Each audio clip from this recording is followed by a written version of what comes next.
Welcome students. So we are learning our second chapter of class 12th physics, that is mechanical properties of fluids. In last lecture we were learning about angle of contact. We learned about angle of contact for different liquids and solid pair. So ये जो angle of contact है उसके बारे में जो कुछ last के 2 lecture है उसमें हम डिटेल में स्टडी कर रहे हैं और हमने देखा कि angle of contact there is a different angle of contact for different solid and liquid pair. जैसे कि in first case we learn how when kerosene is in contact with the solid that time we are getting acute angle of contact. जब kerosene solid के contact में आता है तब हमें कौन सा एंगल ऑफ कांटेक्ट मिला? Acute angle of contact. And at that time we are getting the concave surface. जो सरफेस मिला था हमें, जो मेनिस्कस मिला था वो कौन सा था? Concave meniscus. And in case of mercury we are getting the convex meniscus. And at that time as mercury does not weight the solid, that time we are getting obtuse angle of contact. Okay, so ये जो इसके बारे में हमने detail में देखा है. So basically what is angle of contact? The definition of angle of contact is very important. Many times they were asking in examinations. So the definition of angle of contact is when liquid is in contact with the solid. When liquid is in contact with the solid, the angle between tangent drawn to the free surface of liquid and surface of solid measured inside the liquid, that is known as angle of contact. So very easy definition that you have to remember. So today we are going to see the angle of contact, that is zero, means zero angle of contact. Okay, zero angle of contact. जो last के कुछ lecture थे उसमें हमें acute angle मिला था, obtuse मिला था. एक्यूट एंगल क्या होता है? जो 90 डिग्री से कम होता है उसे हम क्या कहते हैं? Acute angle. अब जब 90 डिग्री से अबव होगा वो क्या होगा? Obtuse angle. एक्यूट एंगल कब मिला हमें? जब केरोसिन कांटेक्ट में था. किसके साथ? सॉलिड के साथ. तब हमें कौन सा एंगल मिला? Acute angle. What is the property of kerosene? Kerosene partially weights the solid. Kerosene क्या करता है? पार्शियली वेट करता है. किसको? सॉलिड को. लेकिन जब हमने जो सेकंड केस देखा था मर्क्यूरी के बारे में, mercury does not wet the solid and at that time we are getting obtuse angle of contact, that is above than 90 degree. And at that time the meniscus was a convex meniscus. Okay, ये जो zero angle of contact है उसके लिए जो liquid हमें चाहिए वो क्या होता है? Pure. We are getting zero angle of contact for the pure water. Water के लिए, प्योर वाटर के लिए हमें जीरो एंगल ऑफ कॉन्टैक्ट मिलता है. Let us draw the diagram. So this is solid. Okay, we have to draw this as this is a liquid and this is air. Okay, ये solid है, यहाँ पे liquid है, यहाँ पे air है. ये तीनों मीडियम को हमें यहाँ पे दिखाना है. और we know that here is A, that A is nothing but what? Sphere of influence where the molecule of the liquid is in contact with the solid. And हमारा कंडीशन क्या रहता है एंगल ऑफ कॉन्टैक्ट के लिए? Liquid contact में होना चाहिए solid के साथ. Okay, so this is the diagram for the zero angle of contact where you can see that liquid is in contact with the solid. What is the property of pure water? जब भी pure water contact में आएगा solid के साथ, that pure water completely weights the solid. ये जो pure water है ये solid को क्या कर देगा? completely weight कर देगा. So at that time you can see here that AP. So what is here AP? So first we will complete this diagram. ये जो AP है, AP क्या है? AP is a adhesive force. adhesive force क्या होता है हमें मालूम है. जब लिक्विड कांटेक्ट में आता है सॉलिड के साथ, the force of attraction between the ये जो लिक्विड एंड ये जो सॉलिड है that will be adhesive force. Different molecules के बीच में का जो फोर्स होगा उसे हम क्या कहते हैं? Adhesive force. यहाँ पे हमें यह समझना है कि ये जो हम लिक्विड यूज़ कर रहे हैं that liquid is a pure water. ये जो लिक्विड है यहाँ पे ये कौन सा है, pure water. That pure water is in contact with the solid and what will it do, it will completely wet the solid. ये जो प्योर वाटर है ये क्या करेगा, यहाँ पे इसको कम्प्लीटली वेट कर देगा। सो डायग्राम में आप इस तरह से क्यों दिखाते हैं बेसिकली, क्योंकि ये क्या कर रहा है, यहाँ पे एडेसिव फोर्स ज़्यादा होगा। क्यों एडेसिव फोर्स ज़्यादा होगा, because this liquid molecule gets completely attracted with the solid, so therefore adhesive force is a maximum। अभी यहाँ पे adhesive force ज़्यादा है और यहाँ पे जो cohesive force है AC that will be very negligible, वो बहुत ही कम होगा उसके किसके हिसाब से, AP as compared to AP, that AC is very very less। So what is here AC? AC is a cohesive force. So AP is far greater than AC। जो AP है ये बहुत ही ज़्यादा है, किसके ज़्यादा है, AC से ज़्यादा है। AP क्या है, एडेसिव फोर्स, AC क्या है, कोहेसिव फोर्स। अभी यहाँ पे हमें AC दिखाने का ज़रूरत नहीं है क्योंकि AC जो है बहुत ही कम है किसके, AP से। So हम क्या लिख सकते हैं, AP is far greater than AC। Okay, that is very easy to understand. Now जब एडेसिव फोर्स ज़्यादा होगा तब हम क्या कहते हैं, वहाँ पे क्या मिलेगा हमें, रिजल्टेंट फोर्स। जैसे कि हमने देखा था केरोसिन जब कांटेक्ट में था तब हमने देखा था कि AP ज़्यादा था AC से, that time the resultant force where lies in solid. अभी यहाँ पे हम देख रहे हैं AP is far far greater than AC। अभी जो हमारा रिजल्टेंट फोर्स होगा वो हमें यहाँ पे ही मिलेगा। ओके, यहाँ पे ही हमें ड्रॉ करना है। So this is R। यहाँ पे जो AP है और AR है both are equal, means the adhesive force and resultant force are here same. Okay, यहाँ पे क्या हो गया, ये जो प्योर वाटर है ये कांटेक्ट में आ गया सॉलिड के साथ, तो यहाँ पे जो AP है वो है एडेसिव फोर्स और जो AC है that is cohesive force. But यहाँ पे AP बहुत ज़्यादा है किससे, AC से। As compare to AC AP is far greater. अभी यहाँ पे हम देख रहे हैं कि जो रिजल्टेंट फोर्स मिलेगा वो किधर मिलेगा, हमें सॉलिड में मिलेगा। तो हमें यहाँ क्या लिखना है, यहाँ पे रिजल्टेंट फोर्स मिल रहा है, लेकिन रिजल्टेंट फोर्स वो कम्प्लीटली ये जो लाइन है यहाँ पे हम जो दिखा रहे हैं AP वही मिल गया हमें। सो ये क्या है, AR is a resultant force. So AP is equal to AR। अभी हमें जो टेंजेंट निकालना का रहता है, tangent. So how we draw the tangent, there is a simple condition, whenever we have to draw the tangent that tangent should be perpendicular to the resultant force. हम जब tangent निकालते हैं, जो आप लास्ट के केसेस देख सकते हैं, उन लास्ट के केसेस में हमने देखा था कि जो रिजल्टेंट फोर्स है उसको हम जब टेंजेंट निकालते हैं, that tangent and that resultant force should be perpendicular to each other। Perpendicular होना चाहिए मीन्स क्या होना चाहिए, उनमें 90 डिग्री एंगल होना चाहिए।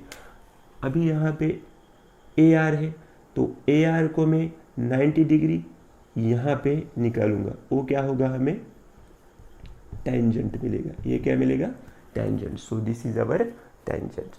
So now you can easily observe here how we have to measure the angle of contact। basically the angle of contact is measured in the liquid। हमें अभी कहाँ पे मेजर करना है, लिक्विड में मेजर करने का है, लेकिन वो किस किस में का एंगल होता है, दैट यहाँ पे जब हम एंगल ऑफ कांटेक्ट मेजर करते हैं दैट एंगल ऑफ कांटेक्ट किस में का रहता है, that angle of contact is measured between the tangent and the surface of solid. लेकिन अब हम देख सकते हैं कि ये जो है ये सरफेस ऑफ सॉलिड है और यहीं पे क्या है, टेंजेंट है।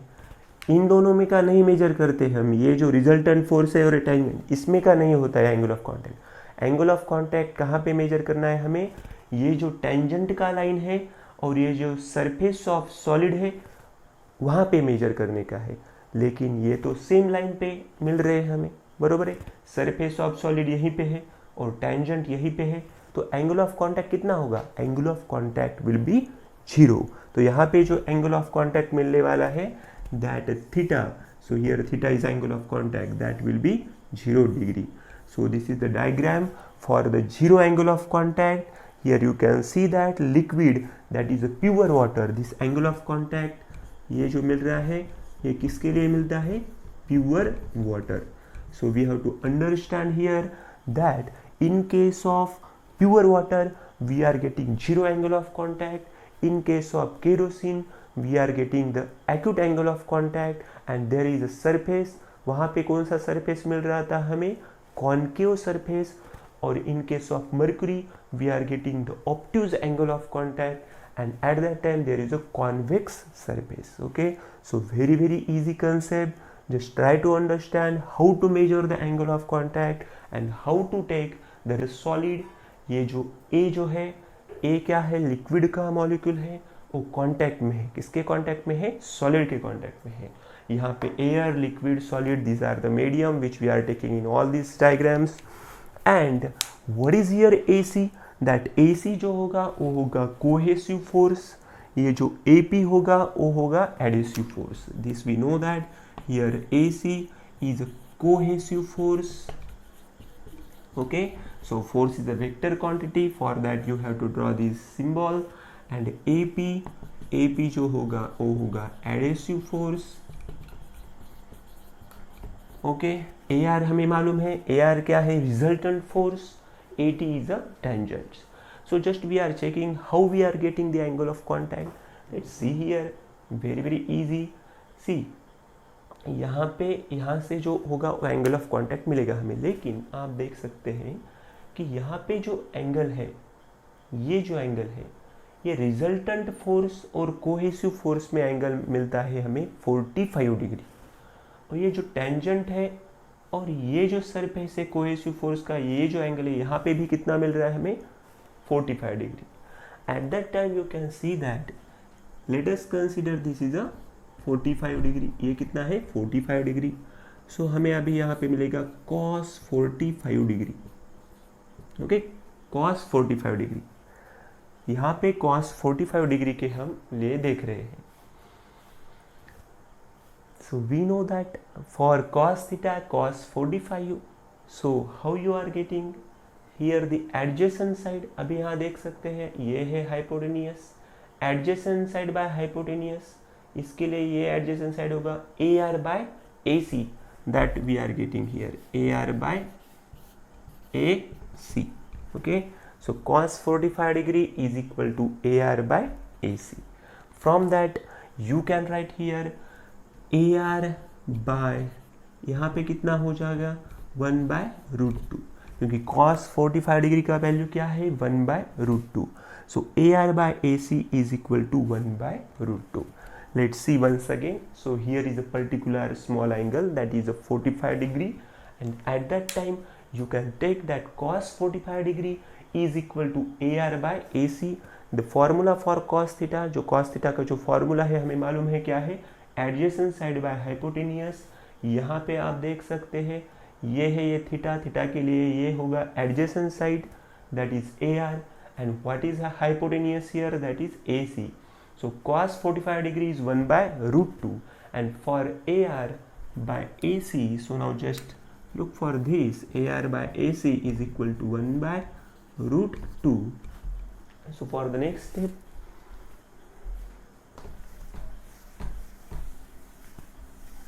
here you can see that we can take as AR is equal to, ये AC यहाँ पे गया तो AC by √2. So we have AR is equal to AC by √2. Okay, but in this case you can see here in your textbook there is the equation they have given us on page number 38, that is AP is equal to AC by √2. लेकिन हमने क्या use किया है, AR is equal to AC by √2. So there is some mistake in your textbook, that equation is AR is equal to AC by √2, क्योंकि हम यहाँ पे नहीं मेजर कर रहे हैं एंगल वगैरह. ओके, जो भी हमें डायग्राम दिया है टेक्स्ट बुक में वही हमने यूज़ किया है, लेकिन प्रिंट मिस्टेक है बुक में, वहाँ पे हमें क्या चाहिए, AR चाहिए. That AP is not there, there should be AR ही होना चाहिए. ओके, सो ये आपको अच्छी तरह से लिखना है that AR is equal to AC by root 2. So now in the next condition we can see here, अभी यहाँ पे हम देख सकते हैं कि if AR is greater than AC by root 2, ये जो AR है ये ग्रेटर है कहाँ, किससे? AC by root 2. सी अभी what is basically AR? AR जो होता है वो क्या रहता है? Resultant force. अभी यहाँ पे क्या है, जो AR का जो वैल्यू है ये ज़्यादा है किससे? AC से. What is here AC? AC is a cohesive force. So cohesive force by root 2 means AC by root 2 से ज़्यादा वैल्यू है AR का. तब AR जो है यहाँ पे इसका वैल्यू ज़्यादा है, मीन्स यहाँ पे एडेसिव फोर्स ज़्यादा होगा. कौन सा फोर्स ज़्यादा होगा? Adhesive force. जब एडेसिव फोर्स ज़्यादा होगा तब हमें यहाँ पे समझना होगा कि कौन सा एंगल हमें मिलेगा. एडेसिव फोर्स ज़्यादा होगा तो कौन सा एंगल मिलेगा? हमने फर्स्ट केस में स्टडी किया है, वो होता है एक्यूट एंगल. कौन सा एंगल मिलता है हमें? यहाँ पे मिलेगा acute angle. Okay, so we are getting acute angle. And ये जो सरफेस हमें मिलेगा वो कौन सा मिलेगा? Concave surface. Concave surface. Okay, अभी हम इसे ही क्या कहेंगे? कॉनकेविटी. ये जो कंडीशन है इसे हम क्या कहेंगे? कॉनकेविटी. Okay, when AR is greater than AC by root 2, that time you can understand that adhesive force is greater. यहाँ पे AR का वैल्यू AC by root 2 से ज़्यादा है, तो हमें क्या मिलेगा? यहाँ पे एडेसिव फोर्स ये ज़्यादा है. और जब एडेसिव फोर्स ज़्यादा है तब हमें मालूम है जो केरोसिन वाला कंडीशन मिलेगा हमें, तब एंगल ऑफ कॉन्टैक्ट कौन सा होगा? Acute angle means less than 90 degree. And the surface is a concave surface, and when we are getting concave surface, that time you can say that it is a concavity. Okay, concave surface मिल रहा है तब हमें उसे क्या कहना है? concavity. So now similarly you can see, अभी इसके सब अपोजिट हम करेंगे. If AR is less than AC by root 2, okay, so in case of acute angle हमें क्या मिलेगा? यहाँ पे ऑब्ट्यूज एंगल. क्यों मिलेगा? That is very very easy. यहाँ पे क्या ज़्यादा है? AC by root 2. ये जो AC है, what is AC? AC is a cohesive force. Cohesive force divided by root 2. This value is greater than AR. So therefore you can see here that cohesive force is greater than adhesive force. जब cohesive force ज़्यादा होगा adhesive force से तब हमें कौन सा angle मिलता है? Obtuse angle. कौन सा एंगल मिलता है? Obtuse angle. We learn this in case of mercury in contact with the solid. Okay, so यहाँ पे जो कॉनकेव सरफेस था, यहाँ पे हमें कौन सा मिलेगा? Convex surface. ओके, और जो कॉन्केविटी था उसके लिए हमें क्या मिलेगा? convexity. Okay, so very very easy. just तो अभी हम देखेंगे shape of liquid drops on solid surface. So in case of shape of liquid drops on solid surface, let us consider this is a solid. अभी ये जो solid है, यहाँ पे मैंने एक लिक्विड का जो ड्रॉप है उसे ड्रॉप कर दिया, उसे नीचे छोड़ दिया. अभी ये क्या हो जाएगा? जब नीचे आने के बाद यहाँ पे पर्टिकुलरली इस तरह का शेप मिलेगा. वो कौन सा शेप है? Concave shape. और जब इस तरह का शेप मिलेगा वो कौन सा है? Convex shape. ओके, तो अभी यहाँ पे आपको समझने का है, यहाँ पे सॉलिड है, यहाँ पे लिक्विड है और यहाँ पे एयर है. Same case is here, solid, liquid and air. So what is basically here? T1, T2 and T3. Let's see that. So what is basically T1? T1 is the force due to the surface tension. किसमें का surface tension? Due to the force due to the surface tension liquid and solid. जो भी liquid है and जो solid है, इसका जो interface है वहाँ पे जो हमें force due to the surface tension मिल रहा है वो क्या है, T1 है। Similarly what is your T2, यहाँ पे जो सेकंड इंटरफेस हमें मिल रहा है एयर एंड सॉलिड कॉन्टैक्ट में है, उसे हम क्या कहेंगे, interface force due to the surface tension at air and solid interface. और जो T3 है वो कहाँ का है, force due to the surface tension air and liquid interface. Okay, so very very easy, there are T1, T2 and T3। ये जो T1 हम दिखा रहे हैं, ये जो force due to surface tension at liquid and solid interface, okay, that is T1। So what is your T2, that is force due to surface tension at air and solid interface.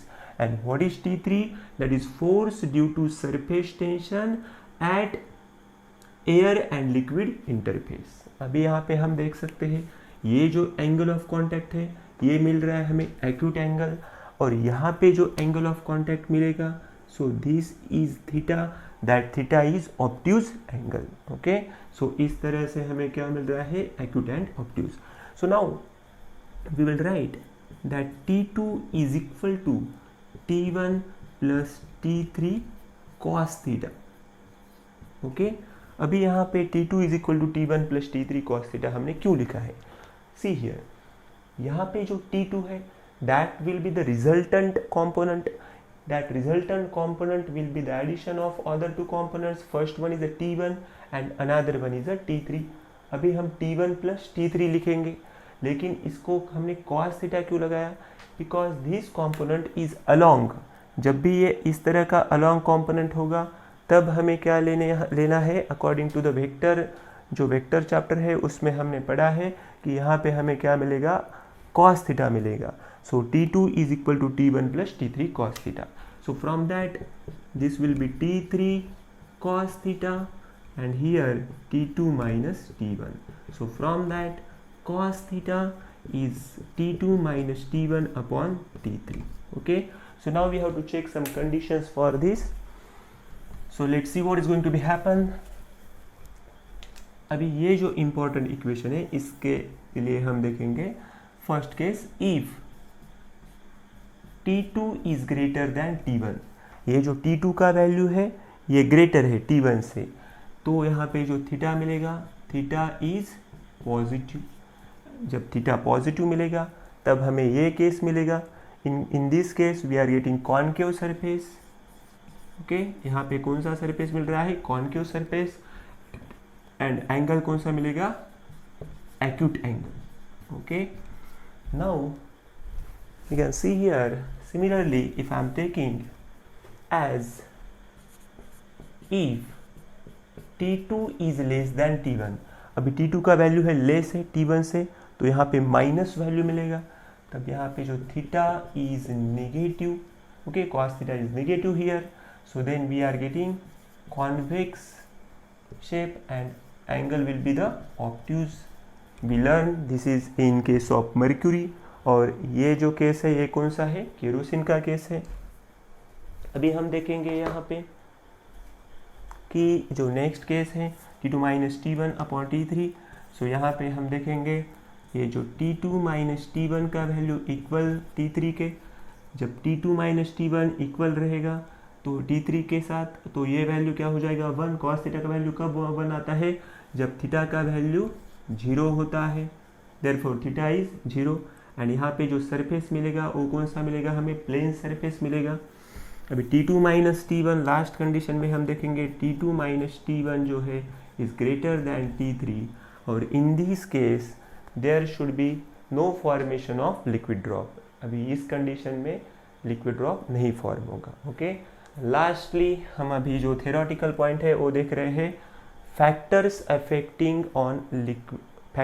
Affecting on angle of contact. ऐसे कौन से factors है जो angle of contact को affect करते हैं, उसके ऊपर परिणाम है। फर्स्ट है जो सॉलिड और लिक्विड का जो पेयर हम ले रहे हैं, जैसे हमने केरोसिन लिया, मर्क्यूरी लिया, इससे एंगल ऑफ कॉन्टैक्ट क्या होता है, चेंज होता है।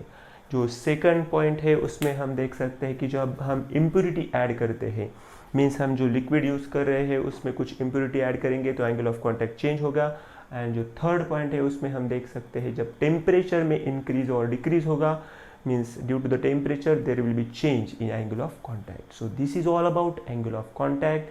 In last 3 lectures we learned in detail the angle of contact concept. Okay.